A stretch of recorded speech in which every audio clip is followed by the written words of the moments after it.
camera, the community I have. Yeah. How long has it been? When did you first notice what was going on in in England? To be honest, I've noticed for a long time, for years. I'm originally. How many years? Give us an idea. I would say even when I was 15, so that's 25 years ago. 25 years, right? Okay. So I used to, I'm from the East End originally, of London, and my mum and dad moved me out when I was a baby, or when I was very young, because they didn't want me growing up in the East End. They could see a change then. So you had to move away from where you were born and bred? Yes. Okay. And then, but I was always going back there because all of my family was there. And then when I was 15, I moved back. And it just had changed massively. And to be honest, over that time, it has got worse and worse and worse. And in the last 3 years, it has changed drastically, like really bad. Right. So 25 years is a long time. So what's happened? What do you think's went wrong? Why is England in the state it's in? I honestly believe that. Why wasn't it fixed? Why when it started happening? Why was there nothing done about it? Because the people that impose the laws, legislations and policies on all of the working class, which makes up the mass of our countries, right? Basically, the people that impose them laws and legislations don't have to live by them. Right. So our problem and the biggest threat to the United Kingdom are those that are in power. Right. So if you look at the people in government, and it doesn't matter whether it's present or past governments, they have not served the people. They are supposed to be there to protect the us. Yeah. They don't protect us. Yeah. They never have. They work against us. They're there to fill their pockets with money. They sit in their ivory towers. They don't care. Their children get driven to school by chauffeurs. Their children go to private schools. They use private healthcare. Yeah. So someone like myself, who is going to eventually become an MP in England, I believe that we need real, good, honest people who care about the country. I've sworn my allegiance to the United Kingdom, and it is 4 nations, 1 kingdom. We all have to stick together. And at the end of the day, I believe that someone like myself, I know what my local community wants. I know what the working man wants. I know the struggles of what it's like to be a single mum and bring 3 kids up. I know what it's like to send my kids to state school. These people in Parliament do not represent us. Yeah. Working class people aren't even underrepresented. They're not represented at all. So we need to be able to bring back policies and legislations that work for us. And I believe that, someone like Keir Starmer, he's allowing these undocumented men to come into our country at an alarming rate because he wants to stay in power. And by staying in power, he needs votes. If he can get the votes from these people, they don't care about us. They really don't. I don't know, like where I am, young women and children, and it's not just women and children, it's men as well, are now being rape and sexual assault on men has gone up 400%. Yeah. So it's not just women and children; it's everyone. It's everyone. We've had some bad over here, but so what I was trying to say, I would get from you as well. The politicians, there's no excuse. Like our politicians, like back then, you could maybe say, well, they didn't realise, they didn't whatever. You know what I mean? Now there's no. Our politicians right now, there's no excuse for them not to notice. For them to let what's going on in Northern Ireland, but after they see what's going on in England and Scotland, they're implicit. Any politician in Northern Ireland that isn't speaking up against what's going on, they're implicit. They are all complicit.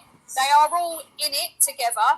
I don't care what they say and what they do. But look at who they're putting into positions of power. Look at the mayor of the capital of our country. He's a Muslim.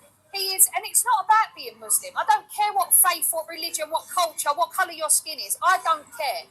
But you have to be invested in our cultures, in our beliefs. Yeah. Our country derives from Christianity, right? And we need to instill good Christian behaviours. Yeah. So people don't land on our shores and have the same good morals and work ethic as us. Right. And if they will not integrate, they don't want to integrate. They come from countries that they want to flee, they want to leave apparently, but then they want to replicate here what they left behind. These people haven't got the brains they were born with. They're not capable of integrating. They don't want to integrate, and they come from countries that see people beheaded. They see women get stoned to death. So do you think that they care about raping a woman in broad daylight? They don't care. It's difficult, right? Because obviously the Muslim and like you say, you're nothing against Muslims, but we can't miss the fact that some of the major grooming gangs in England came from councils that were run by Muslims. Is that correct? At the end of the day, they're not grooming gangs, they're rape gangs. Yes, they are rape gangs. And because we're supposed to be politically correct and say grooming gangs, and we're not also allowed to say that it's Pakistani men that are raping young white women. If that was the other way round, there'd be uproar. But because of the people that are in power, and we've had it recently where Muslim MPs have said they believe and they will be led by their faith. Yeah. Well, you can't do that. If you want to be led and believe and go by your faith, go to a Muslim country. Then. There's 55 Muslim countries in the world, right? You can go to an Islamist country if you want to believe that. But the women that are saying that, they go to them countries, they won't be allowed to be outspoken. They won't be allowed to,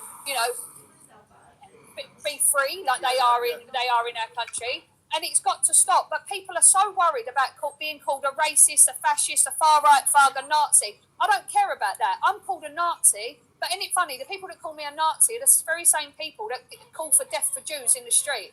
We all need to stay united. You can't care about what you're called. We have to stand strong and we have to protect our future generations. And like I said just a little while ago, you have to protect our past as well. Yeah.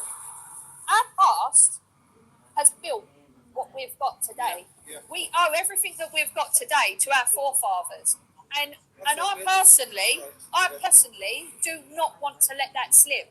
I love my country. Yeah. I love what it was. I don't love what it's becoming. Yeah. And it's going to be, I think they said, in the next 10 to 15 years, we're going to be a minority. Yeah. Here, you won't be a minority, but you are still having the same problems. So, these men in this hotel, not every single one of them is bad.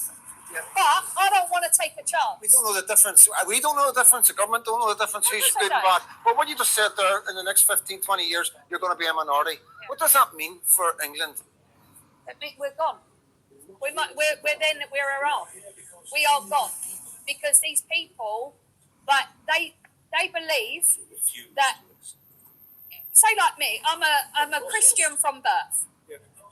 Christians don't want to see other religions eradicated. Jewish people don't want to see other people that are non-Jewish eradicated. But Islam believes that they are the one faith. They don't want to integrate us. They would love for us to be eradicated. So what does that mean?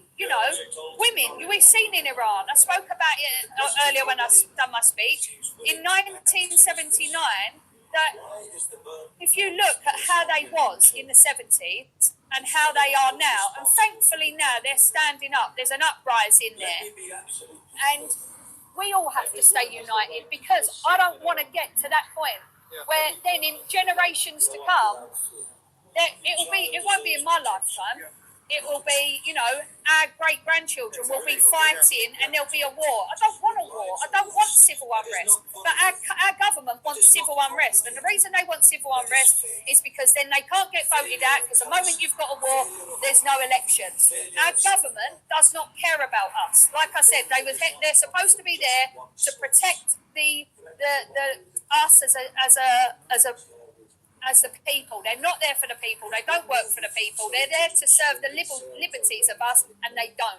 And the sooner they're out of power, and I'm for Advance UK, led by Ben Habib, who is incredibly patriotic. He's sincere. He wants what's right for the country, and that's for 4 nations. He wants for all of us to be united, and that's what we need. We need a political party in power that serves the people. And I have to, as a person, I have to serve my country first and then my position in power. And until we have people in politics that do that, our country is basically, it's gone. And if you look as well, like I said earlier, at the Mayor of London, Muslim, he does not care about us. He cares and protects the Muslim Brotherhood. He denied that there was any rape gangs in London. These rape gangs are people in power are complicit with these rape gangs. But who is complicit? The police. they destroy the evidence Yeah, that is yeah, given yeah, to them because they're fearful of being called a racist or a fascist or a thug. It's nothing to do with that. What's right is right and what's wrong is wrong.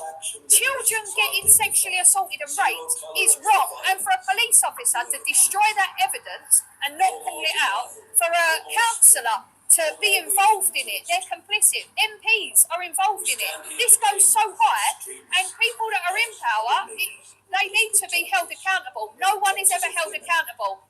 If you look at the list of the Labour government, and it's not just Labour, but the people that are connected and been charged for sexual assault, rape, grooming, the list is as long as my arm, and it goes on. The corruption runs deep, and it needs to be stopped.